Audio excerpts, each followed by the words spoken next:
आज हम चर्चा के लिए आए हैं राजनीतिक दायित्व, पॉलिटिकल ऑब्लिगेशन। पॉलिटिकल ऑब्लिगेशन या राजनीतिक दायित्व एक बहुत बड़ी जिम्मेदारी है अपने नागरिकों पर राज्य का कि वह राज्य के कार्यों में हर तरह का सहयोग करें, हर तरह का सहयोग करें, उनमें आस्था रखें, निष्ठा रखें, कानूनों का पालन करें, संविधान का पालन करें।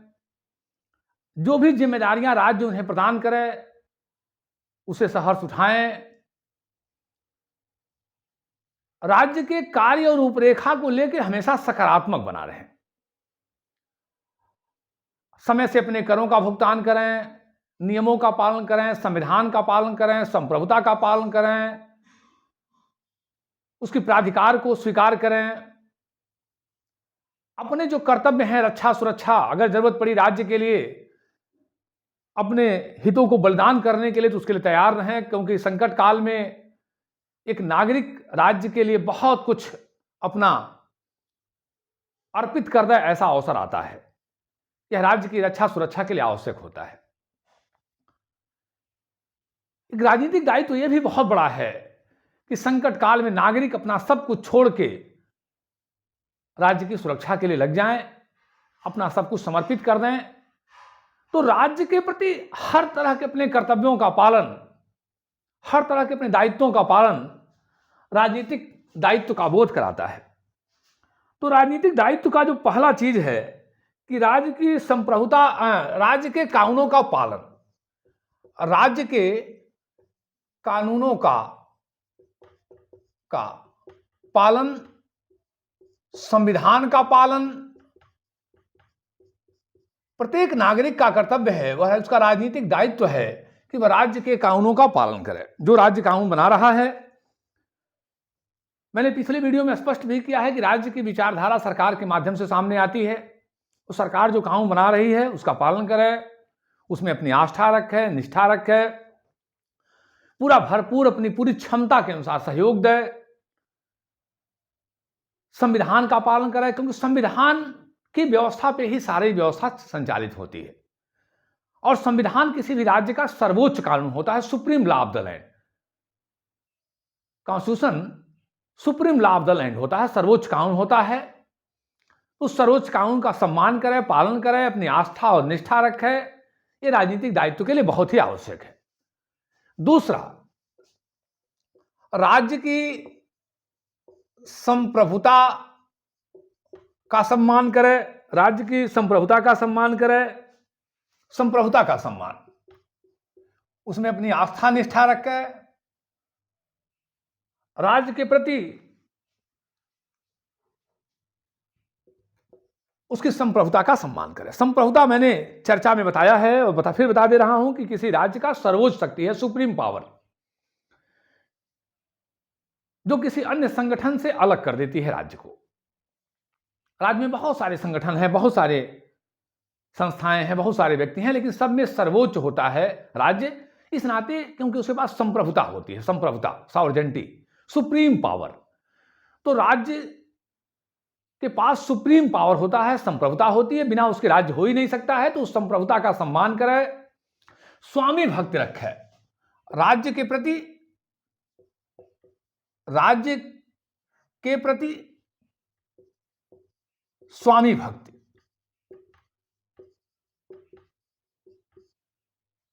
रखे। एक नागरिक का कर्तव्य है, दायित्व है कि वह राज्य के प्रति स्वामी भक्त रखे,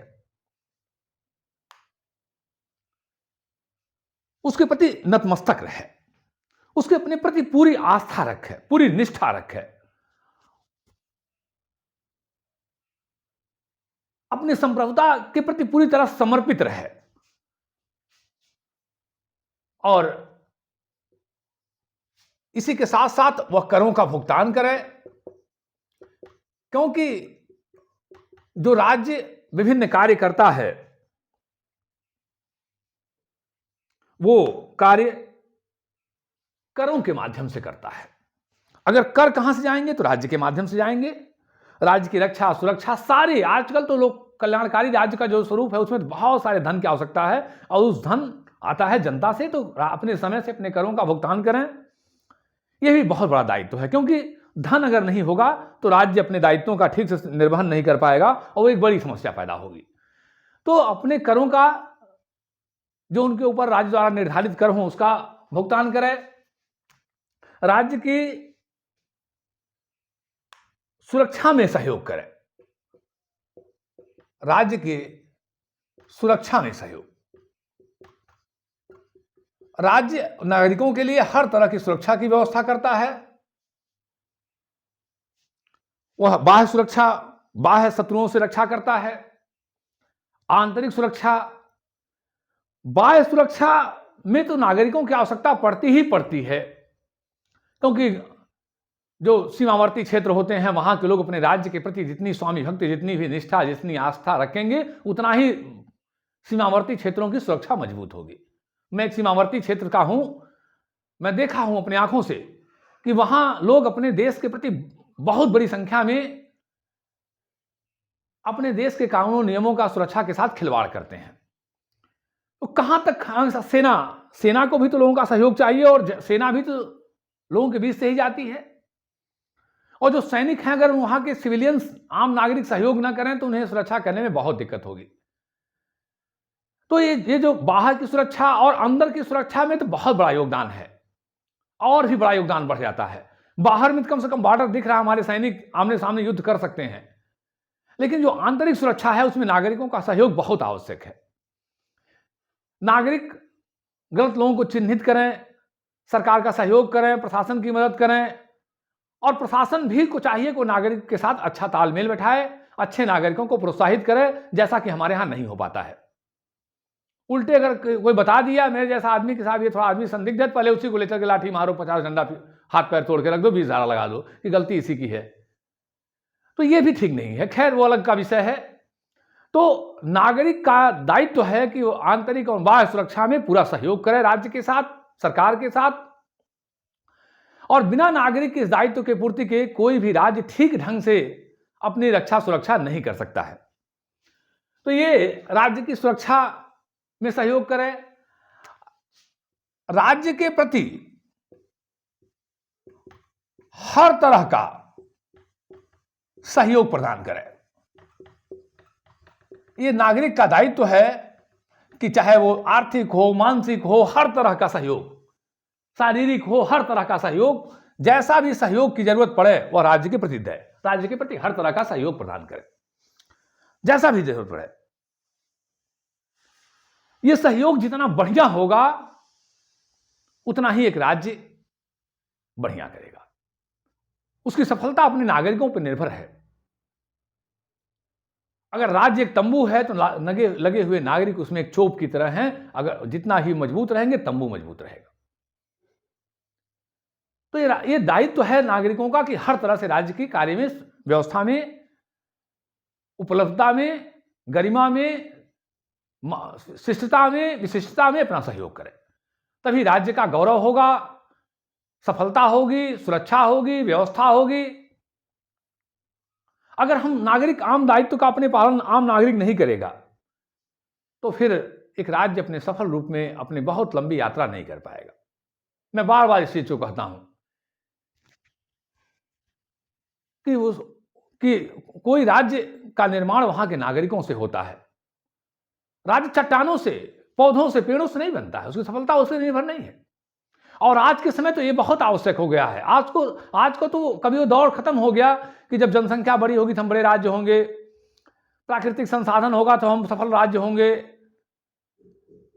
बहुत ज्यादा खाद्यान्न उत्पन्न होगा तो हम बहुत सफल राज्य होंगे। नहीं, आज तो नागरिकों के चरित्र, नागरिकों के कर्तव्य पालन, उनके निष्ठा, उनकी देशभक्ति, उनकी स्वामी भक्ति, उनका सहयोग, उनकी उन्नति, उनका राज्य के प्रति अच्छे संबंध आज एक राज्य की सफलता है। इस नाते नागरिकों का बहुत बड़ा दायित्व है कि राज्य के प्रति हर तरह के सहयोग करें। अब ये दो बातें सामने आती हैं कि क्या इस सहयोग की कोई सीमा है या कोई सीमा नहीं है। ये दो तरह की विचारधारा आती है। तो एक विचारक आते हैं जो कहते हैं कि राज्य के नागरिकों के दायित्व पर कुछ सीमा लगाई जा सकती है और ये कहते हैं कि सीमा नहीं लगाई जा सकती है। तो पहला एक दृष्टिकोण है कि क्या नागरिक को हर तरह के राज्य के कानूनों का पालन करना चाहिए, कुछ उसमें शर्त है, कोई व्यवस्था है, क्या नागरिक भी कभी विरोध कर सकता है? और दूसरा विचारधारा आती है, कहती है कि नहीं, कोई भी सीमा नहीं है, असीमित है और नागरिक को हर तरह का राज्य के आदेशों का पालन करना उसके लिए अनिवार्य है, निश्चित दायित्व है। तो दो तरह की विचारधारा आई, दो तरह की विचारधारा। पहला विचारधारा है कि असीमित दायित्व का सिद्धांत, असीमित दायित्व का सिद्धांत। यह सिद्धांत ये कहता है कि व्यक्ति के, नागरिक के दायित्व पालन की असीमित है, कोई उसकी सीमा नहीं है और उस पर कोई भी शर्त, कोई भी रोक नहीं लगाई जा सकती है। सब कुछ सहेंगे, कुछ ना कहेंगे हम।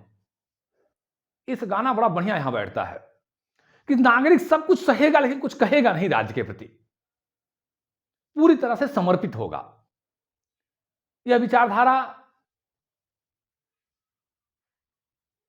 की जड़ें प्लेटो से शुरू होती हैं। प्लेटो एक बहुत बड़े आदर्शवादियों के पितामह हैं, जो नागरिक को साध्य नहीं साधन बनाते हैं, राज्य को साध्य बना देते हैं कि नागरिक हर तरह से राज्य के प्रति समर्पित है। नागरिक का अपना कोई अलग पहचान नहीं है, उसकी सारी पहचान, सारी विशिष्टता, सारी सब कुछ राज्य में निहित है, जिन्हें हम आदर्शवादी विचारधारा कहते हैं। आगे चल के हीगल, बोसांके, ग्रीन ने कुछ उसमें थोड़ा संशोधन परिवर्तन किया है, उस तरह की बातें नहीं है ग्रीन के साथ, लेकिन प्लेटो, उसके बाद हीगल, कांट, इन लोगों ने इस विचारधारा को बहुत मजबूत किया, आदर्शवादी विचारधारा को, कि राज्य के प्रति व्यक्ति की पूरी आस्था और निष्ठा है, राज्य के प्रति व्यक्ति का कोई विरोध हो ही नहीं सकता है। असीमित दायित्व का सिद्धांत, कि उसका दायित्व असीमित है, राज्य को व्यक्ति के सभी कानूनों का पालन करना अनिवार्य है, उसे विरोध करने का कोई अधिकार नहीं। राज्य की उत्पत्ति का जो दैवीय उत्पत्ति का सिद्धांत है, दैवीय उत्पत्ति का सिद्धांत, दैवीय उत्पत्ति का सिद्धांत ये इस कहता है कि ईश्वर ने राजा को बनाया है, राज्य को बनाया है और उसका हर तरह से पालन करना होगा, कोई विरोध किया ही नहीं जा सकता है, क्योंकि राज्य या राजा ईश्वर का भेजा हुआ है, ईश्वर का प्रतिनिधि है, ईश्वरीय गुणों से संपन्न है, इस नाते उसके विरोध का प्रश्न ही नहीं उठता है। और नागरिकों के दायित्व असीमित हैं, कोई इस पर सीमा नहीं है, कोई विरोध नहीं है, जितना चाहे राज्य जो कहेगा आपको करना होगा। यह विचारधारा पूर्व और पश्चिम दोनों चिंतन में पाई जाती है, हमारे भारतीय चिंतन में भी और पाश्चात्य चिंतन में भी। मैं इस विचारधारा के बहुत गहराई में नहीं जाऊंगा, इसके लिए मेरा अलग से एक वीडियो है, आप देख सकते हैं, दैवीय उत्पत्ति का सिद्धांत, कि नागरिकों को राज्य के विरोध करने का कोई अधिकार नहीं है। राजा ईश्वर का भेजा हुआ, ईश्वर का रूप है, ईश्वर ने ही राजा को भेजा है, इस नाते नागरिक हर तरह से उनका दायित्व है कि उनके हर तरह के आदेशों का पालन करें, कहीं से कोई विरोध की गुंजाइश का सोचा भी नहीं जा सकता है। दूसरी विचारधारा है आदर्शवादी विचारधारा।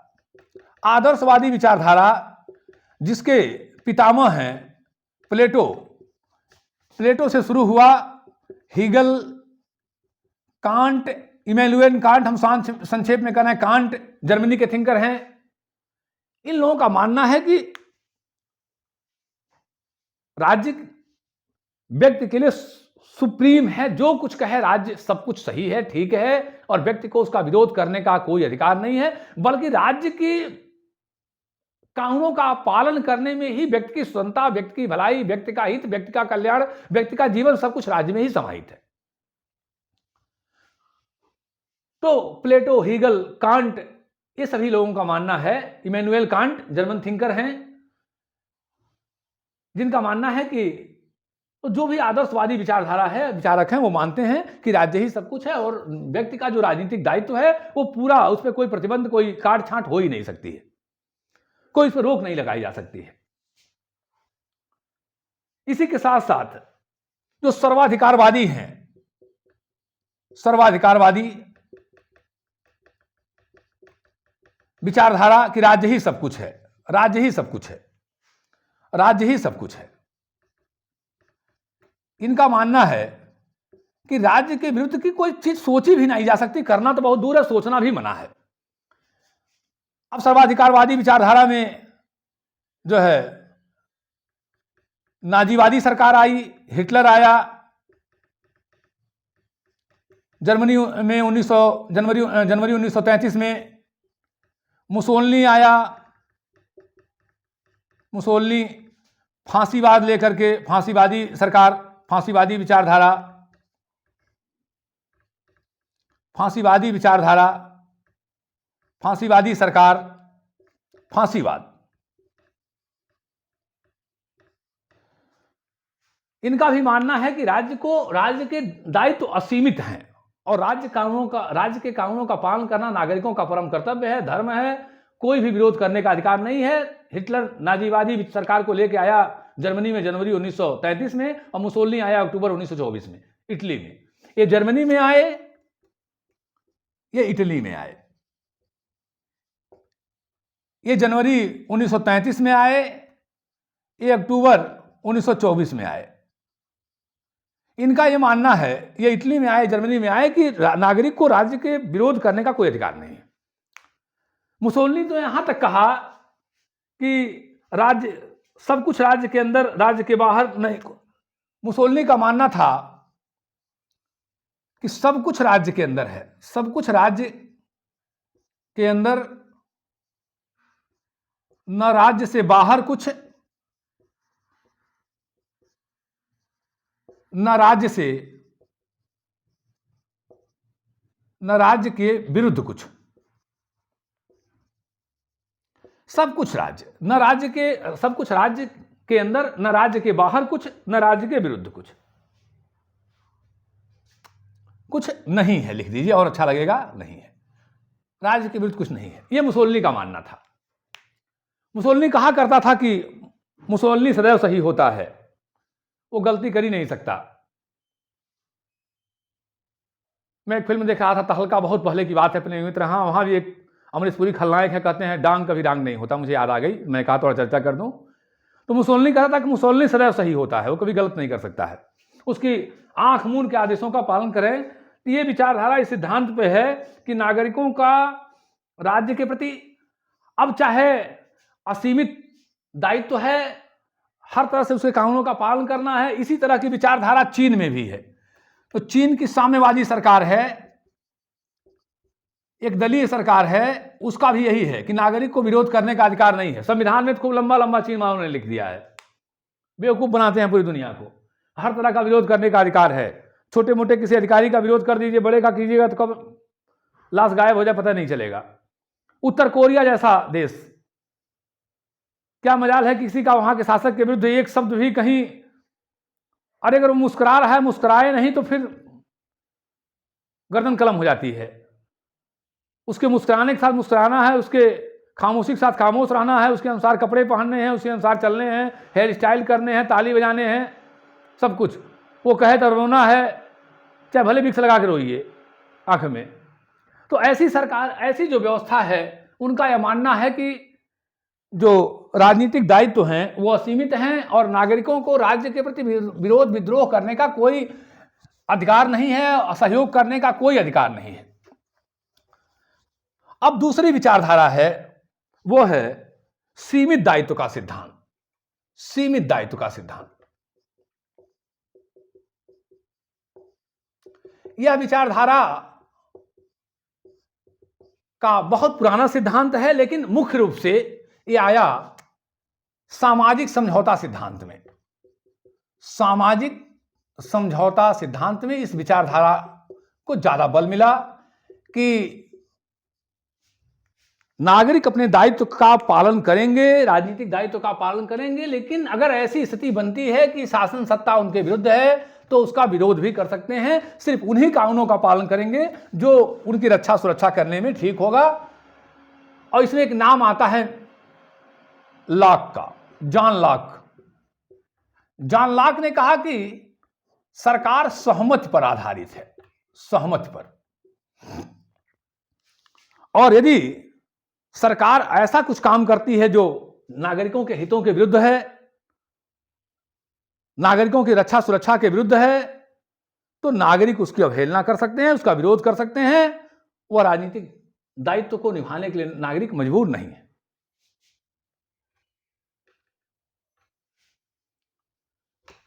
तो लॉक का मानना है कि यह जो राज्य के प्रति स्वामी भक्ति है, असीमित नहीं है बल्कि सीमित है, सीमित दायित्व का सिद्धांत। लॉक ने 3 अधिकारों की बात किया। प्राकृतिक 3 अधिकार: जीवन का अधिकार,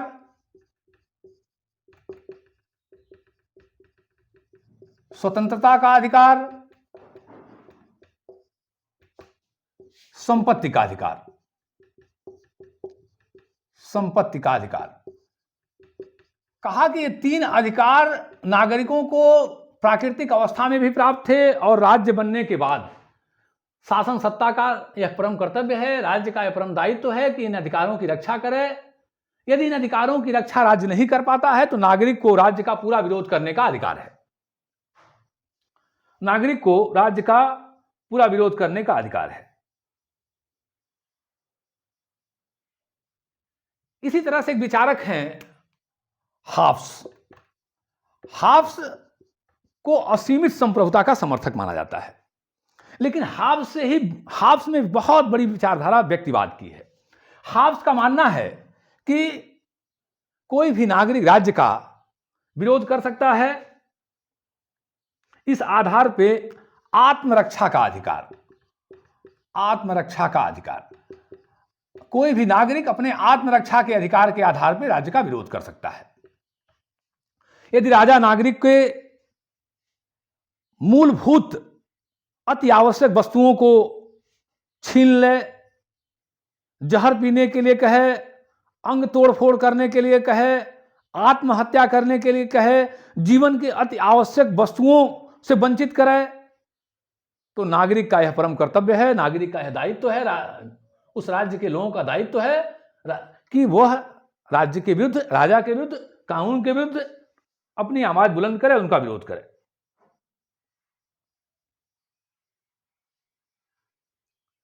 यानी हाब्स ने भी मनुष्य को अपनी रक्षा सुरक्षा करने का पूरा अधिकार दिया। कहा कि जो उनके जीवन के लिए उपयोग बहुत आवश्यक चीजें हैं वो उन्हें मिलना ही चाहिए, अगर कोई नहीं मिलता है तो वो विरोध कर सकते हैं। यहां तक हाब्स ने कहा कि अगर कोई राजा उन्हें जबरदस्ती किसी को सेना में भर्ती होने के लिए बाध्य करता है तो भी नागरिक उसका विरोध कर सकता है। अब इसके बाद जो व्यक्तिवादी विचारधारक हैं, व्यक्तिवादी, चाहे वो स्पेंसर हों, चाहे जेएस मिल साहब हों, जेएस मिल की पुस्तक आई थी ऑन लिबर्टी, चाहे वो रिकार्डो हों, चाहे वो एडम स्मिथ हों, इन सभी ने इस बात को माना है कि राज्य एक आवश्यक बुराई है। राज्य आवश्यक बुराई है। बुराई इस नाते है क्योंकि राज्य व्यक्ति के जीवन में अनावश्यक हस्तक्षेप करता है, उसकी स्वतंत्रता को बाधित करता है, व्यक्तित्व को नुकसान पहुंचाता है, और आवश्यक इस नाते है कि बिना उसके व्यवस्था चलाई नहीं जा सकती है। दोनों बातें हैं। तो राज्य को चाहिए कि व्यक्ति के जीवन में कम से कम हस्तक्षेप करे, और वहीं हस्तक्षेप करे जहां वो दूसरे को की स्वतंत्रता को, दूसरे के अधिकारों को प्रभावित कर रहा है। और राज्य के कानूनों को, सरकार के बताए गए आदेशों को व्यक्ति को विरोध करने का अधिकार है। राज्य असीमित नहीं है। व्यक्ति अपना निजी जीवन अच्छे तरीके से व्यक्तिगत स्वतंत्रता रूप से जी सकता है। हाँ, वहां राज्य रोक टोक लगाएगा जहां वह दूसरे की रक्षा स्वतंत्रता को, सुविधा को नुकसान पहुंचा रहा है। जहां दूसरे की स्वतंत्रता को व्यक्ति नुकसान पहुंचाए वहां राज्य को आवश्यक है रोक टोक लगाना, बाकी नहीं। इसके साथ ही साथ और व्यक्ति के अनावश्यक जीवन में राज्य हस्तक्षेप नहीं कर सकता है, ऐसा इनका मानना है। यदि राज्य व्यक्ति के जीवन में स्वतंत्रता में अनावश्यक हस्तक्षेप करता है तो राज्य का विरोध करने का पूरा अधिकार व्यक्तियों को है। बस राज्य वहीं हस्तक्षेप कर सकता है जहां व्यक्ति दूसरे की स्वतंत्रता को प्रभावित कर रहा है, इसका ध्यान रखिएगा। इसके साथ साथ आपके जो अराजकतावादी हैं, अराजकतावादी भी अराजकतावादी जो विचारक हैं, मुख्य रूप से हम नाम लेंगे क्रोपाटकिन,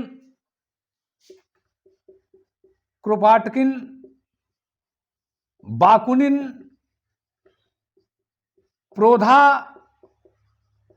ये जो तमाम हमारे बहुत अराजकतावादी विचारक हैं, इनका भी मानना है कि राज्य व्यक्ति के जीवन में नुकसान करने के लिए, अत्याचार करने के लिए, शोषण करने के लिए, प्रतिबंध लगाने के लिए आया है। इस नाते राज्य को समाप्त होना चाहिए। राज्य एक बलपूर्वक संस्था है जो व्यक्तियों को नुकसान करती है, उसका राज्य एक आवश्यक बुराई है, राज्य एक आवश्यक बुराई है। तो व्यक्तिवादी भी मानते हैं कि राज्य एक बुराई है और अराजकतावादी भी मानते हैं कि राज्य एक बुराई है।